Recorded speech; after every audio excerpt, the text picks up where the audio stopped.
Pati ang photo gallery or camera roll ng cellphone natin ay monitor na din po ni Meta.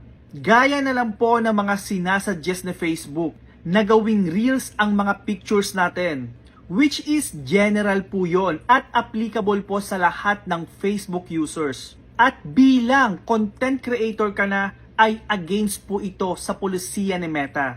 At ito po yung content monetization policies nakasama sa 6 prohibited formats. Kung kaya't maaaring yung iba sa inyo ay kaya hindi pa nai-invite sa ads on Reels or hindi ma-approve ang in-stream ads ay dahil po sa mga ipinagbabawal na formats.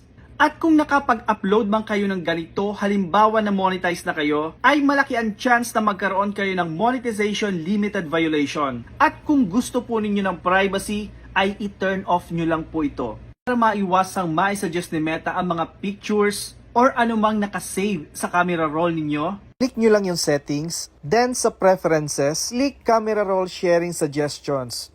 Kailangan lang na ma-turn off or ma-disable nyo ang tatlong ito agad-agad para hindi na ma-suggest ni Meta ang mga photos or videos na kung minsan ay nagko-cause ng violations. At ito po guys ay optional lamang para sa mga gusto ng privacy ang mga nasa photo gallery or camera roll nila. follow and share.